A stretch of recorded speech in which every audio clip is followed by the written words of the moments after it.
Look into my eyes.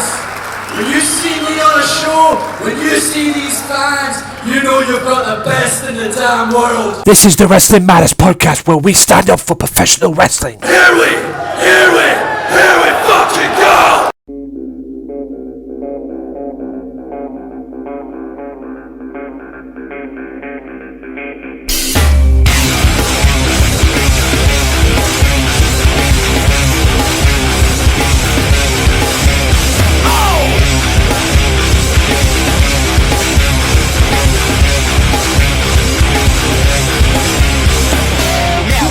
Welcome all to this very special podcast. That's right.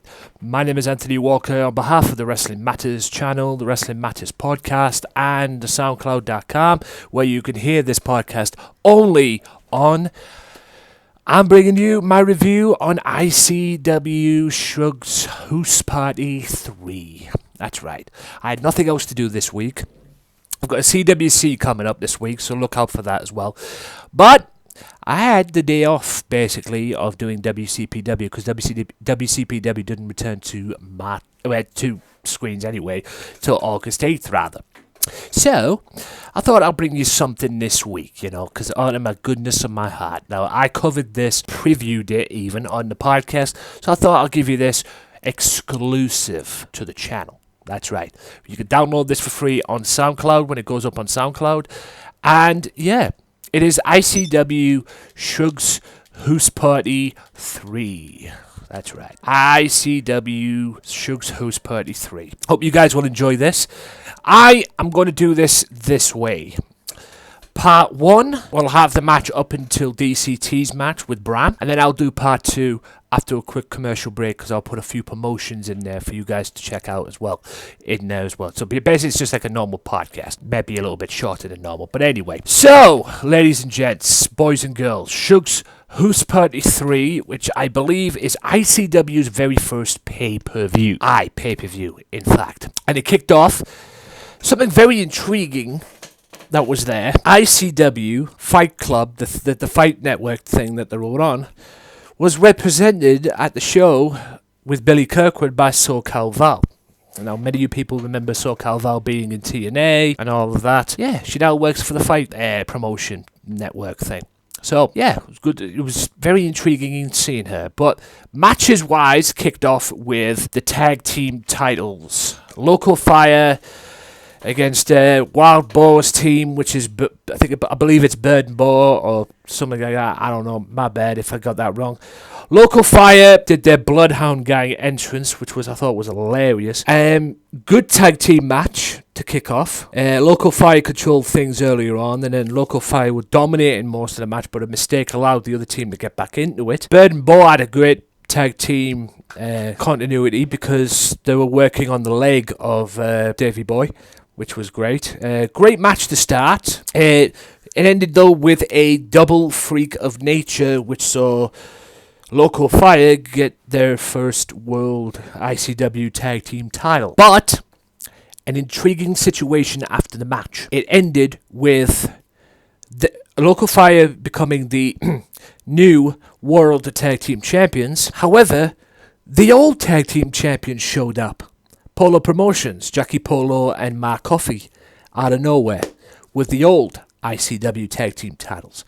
So this was basically, but I guess you could probably say better done, a storyline which now sees Local Fire claiming to be the ICW Tag Team Champions with ICW Tag Team belts, and Polo Promotions being the original ICW World Tag Team Champions, ICW Tag Team Champions. This was kind of like what happened with Cena and CM Punk. Cena wins a tournament match after beating Rey Mysterio. Well, Rey Mysterio wins a tournament, then Cena beats him. Everybody thought he was going to fight Alberto Del Rio at SummerSlam, and then CM Punk comes back with the WWE title, claiming, and then both men had WWE championships. It's exactly what this has been about, except this was done better, because that angle only lasted 2 weeks. CM Punk leaves with the WWE title. 2 weeks later, he comes back. This has been done for about a good month, at the most. Actually, let me rephrase that. Since Barramania, it's been done, because Polo and Coffey won the tag belts at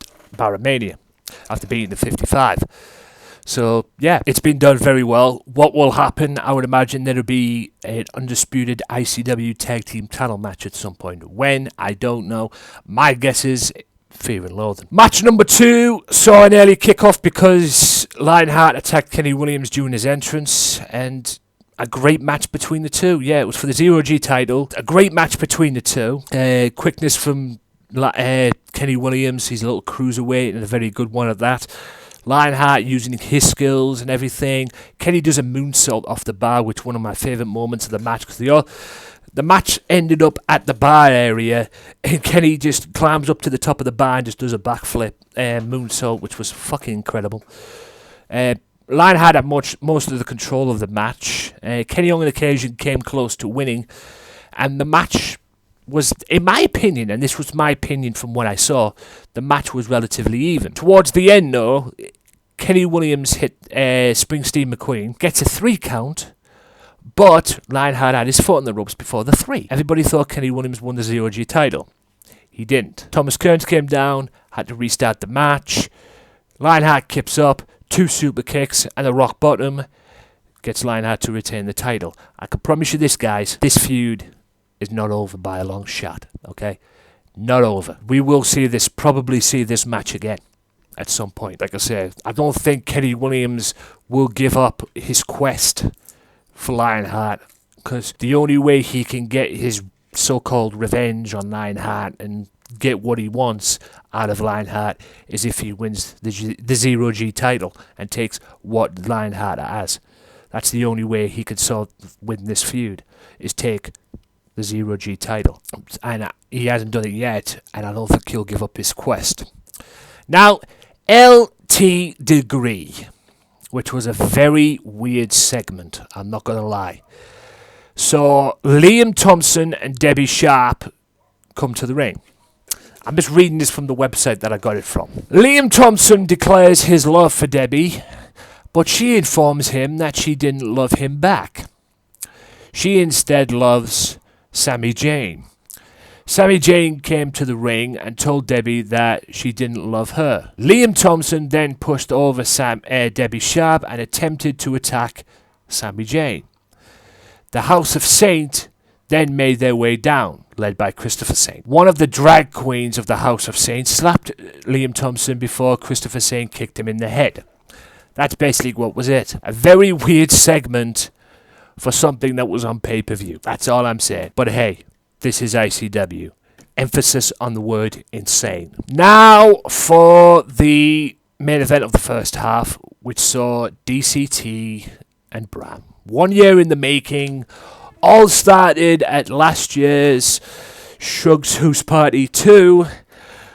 The night that DCT married Viper, and then the 55, Red Lightning in particular, ruined it all, and Bram ended up power driving Viper on a wedding cake. DCT has been pissed ever since, and he's been gunning for Bram ever since then. The last time these two met was in London at a street fight, and Bram got the better of him that night, and many people, including probably DCT, thought he'd never get another crack at Bram again. But this time he has, and it's in a steel cage.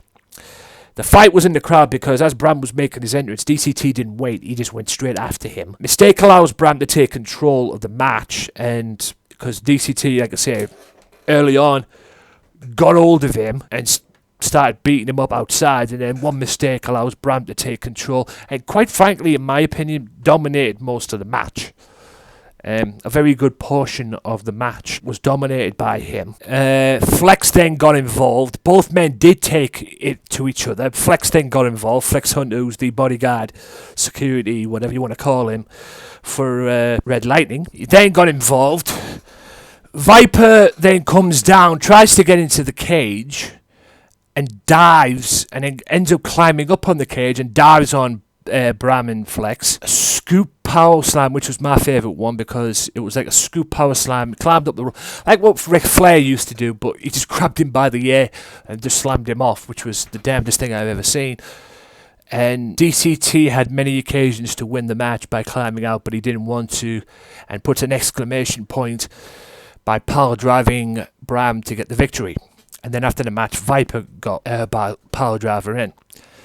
But damnedest fight, year in the making, pretty good build up as well, and DCT finally gets his revenge on Bram. Like I say, it started last year at Shug's Hoose Party, and it all culminated to this very point, as you're seeing right now, at Shug's House Party 3, DCT got his revenge. What's next for him? I don't know. I'd like to know what's next for him, actually, since Polo Promotions are now returned. So it's going to be interesting these next couple of weeks, and I will be reviewing Friday Night Fight Club on my Wrestling Matters podcast, so be sure to check that out at some point. It'll be back on the podcast very, very soon, so check it out as well. If I can't fit it on the podcast, hell, I'll do an extra show on it. But mainly, the Friday Night Fight Club, ICW, is for the podcast. But with that being said, ladies and gentlemen, I'm going to take a quick time out. I'm going to play couple of ads here and there just to let you know where you can find the Wrestling Matters channel, the Wrestling Matters podcast, and all this stuff as well. So stay tuned. I'll be back and I'll review part 2 right after this. So stay tuned. If you like the Wrestling Matters podcast, why not follow the Wrestling Matters podcast now on Twitter at WM Podcast for all professional wrestling news. Wrestling Matters, wrestling fans. If you like the Wrestling Matters podcast, why not check out their Facebook page at facebook.com/WM Podcast and like the page and show your support to the podcast that stands up for professional wrestling, the Wrestling Matters podcast. Wrestling Matters, wrestling fans. Be sure to check out the Wrestling Matters channel at www.youtube.com/AJW Wrestling Matters for my exclusive review series that I'm doing on WCPW, What Culture Pro Wrestling, brought to you by the good folks at whatculture.com. Each and every week I'll be reviewing their shows, whether it's loaded or their big upcoming shows as well, each and every week on their YouTube channel. Be sure to check out the Wrestling Matters channel for review shows each and every week. You can also download them for free on SoundCloud. Wrestling Matters, wrestling fans. Welcome back, ladies and gentlemen, to part 2 of this special Wrestling Matters podcast, ICW Shug's Hoose Party 3 review. And like I say, guys, I've already did part 1, came back to part 2, and it was Dallas, Team Dallas versus the Black Label. Now, we don't know, or we didn't know, who was going to be Dallas's mystery partner, or Team Dallas's mystery partner. Black Label contested of Drew Galloway, Jack Jester, and Wolfgang. This was a 6-man tag match for about 5, maybe 10 minutes of the match. The rest of the time, it was mainly just a tornado free-for-all. Tornado tag free-for-all. We figured out that the mystery partner turned out to be one of, well, what we thought the Black Label's associates. Because Black Label came to the ring, controlling the power and everything, as they tried to do. And Sharpe Samuels was with them. And Team Dallas introduced their third partner, and it was Sharpe Samuels.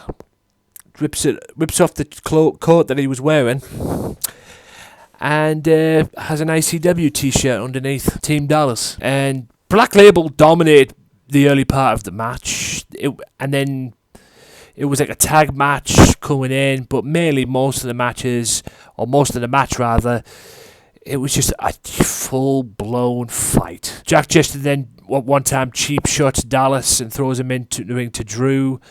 Then he gets saved by Sweeney, and Sweeney takes a shot for Dallas.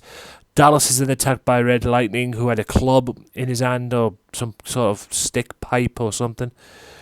And Drew then had... Black Label had it won, I will say that. And Drew had Grado in that submission move that he's been doing lately in TNA until the lights went out. And no, it wasn't a 5 music video, baby, when the lights go out.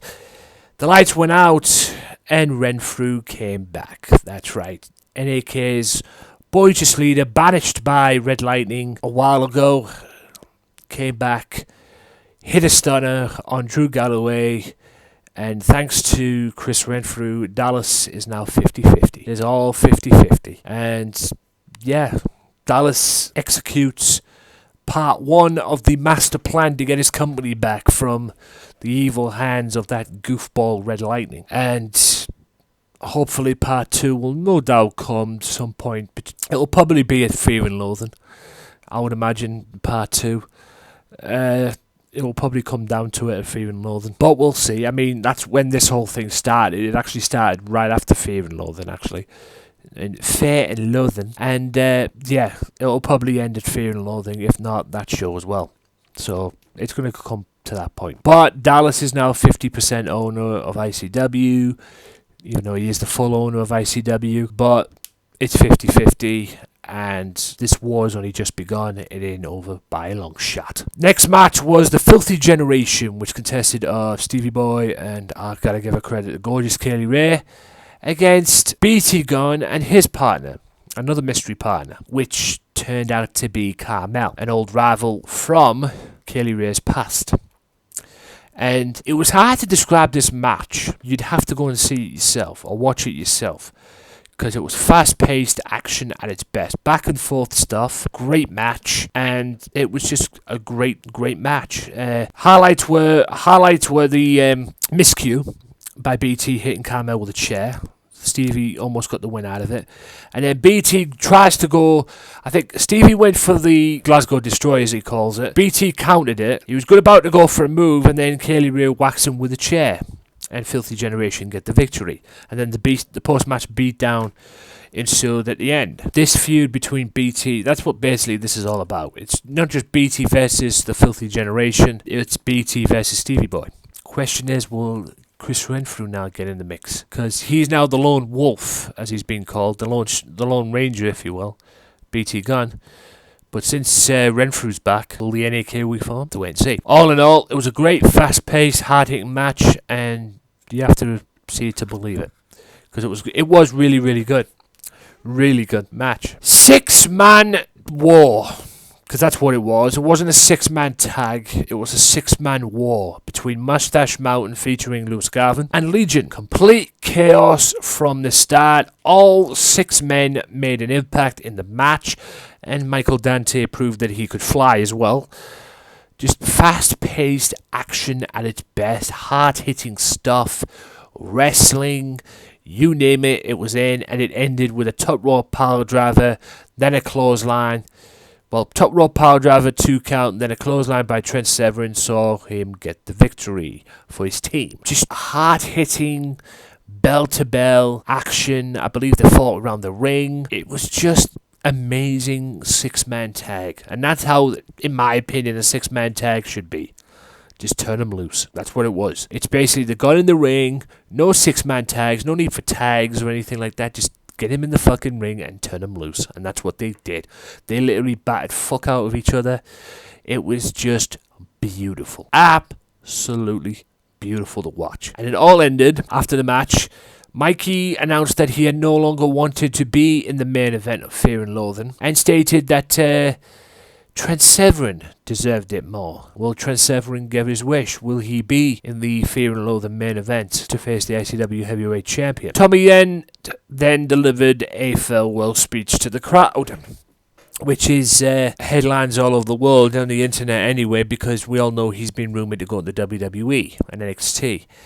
So what will happen? We'll have to wait and see. And for probably what was the most hard-hitting heavyweight championship match I have ever seen, between Damo and Joe Coffey for the ICW Heavyweight Championship of the world. That's right. Unbelievable. It was just a great stuff. Hard-hitting. 2 guys really going at it, just wanting to be the champion and prove they are the number 1 guy in ICW. Dare I say the number 1 guy all over the world representing ICW. It was hard-hitting stuff. And the discus clothesline gets Joe Coffey his dream, which is to be the ICW Heavyweight Champion. Just a great match in general. Hard-hitting stuff. Hard to keep up with the times as well. It was just phenomenal. Absolutely phenomenal. Phenomenal to watch. And we all thought, I mean, don't get me wrong, Joe Coffey did win the ICW World Championship, but it was spoilt. Because as Damo was going backstage, he gets drumped by the Black Label, and then Wolfgang comes down and cashes in the briefcase. Square Go. Cashes in the Square Go briefcase and gets the victory after hitting Joe with the brass knucks. He manages to get the 1, 2, 3 and become the ICW Heavyweight Champion. Black Label mainly getting, the last laugh at the end of the night, and Wolfgang is now the ICW heavyweight champion.